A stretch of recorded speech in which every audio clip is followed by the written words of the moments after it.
Ay, ang talas ng kutsilyo. Baka agad oh. Yan po, oh, nabahak na. So, ngayon po, magandang hapon po mga ka-Super D. Kamusta na po tayong lahat?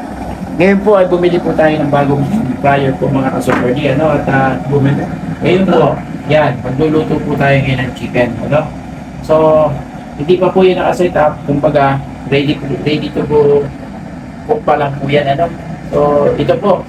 Atin na pong tatakpan. Yan. So, ganito po, atin na pong set up na po. Yan. Timer. Ito po. Timer po natin, 20. Tapos po, ay lagay natin sa, yung init po niya, 200. Start na po natin. So, ayan na po yan. So, bago po yan, mga ka-Super D. Ito po ay, kumbaga, dapat po nating mahalin to dahil video may kamakalang po ito, mga ka-Super D. So, kakatikim po tayo dito ng luto na, yung chicken na, inasal. Yan. Magkagawa po tayo ng chicken inasal dito. Dito po sa fryer po na ito, So, siya po, mga Super D, napakaganda po. At malaking blessing po ng Panginoon, sobra-sobra po ang pagpapala. Mga Super D, palibago po, pangalawa po ito, nalulutuin po natin doon sa bagong fryer. Excited po eh. So, kailangan po na tikman natin, hindi lang isang manok. So, abakin natin. Dito tayo. Abakin po natin yung manok. Ay, ang talas ng kutsilyo. Baka agad oh. Yan po, oh, nabahak na.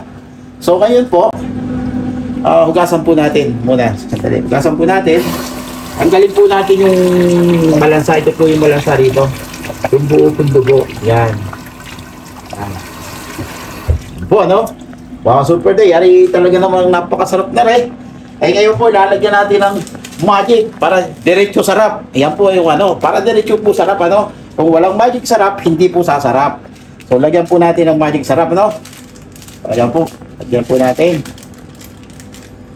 Magic sarap. Yan. Andito po yung buhay ng manok sa magic, sa sarap. Talaga po napakasarap nito. Yan. Natin. Yan po. So, ayan po mga Para lang mainam, Talaga pong kailangan ibabad, lagay po natin dito para yung katas niya hindi mawawala. Yan. So, ayan po mga ka-Super D. Talaga ho rin, napakasarap na rin. Ako. Masarap pa yan doon sa sapsap, Ay, mas masarap ito doon sa kinamatisan sapsap. Ay, kita nyo naman na rin. Buo talaga, butterfly. Ito ho yung mga Super D. Ito yung style na butterfly. Pag po tayo ay maglalagay po at magluluto po sa fryer, kailangan po siya naka-butterfly. Yan, ganyan po butterfly. Para lilipad siya, butterfly. Okay? Yan po, nalagyan po natin magic sarap. Sige po, mamaya po, sasalang na po natin kasi may nakasalang pa po doon sa kabila So, itayin po natin maluto yan. Tapos ito po yung susunod. So, yun na po, butterfly na. Po, tama-tama po yan. Namamarinate po siya habang naghihintay po tayo.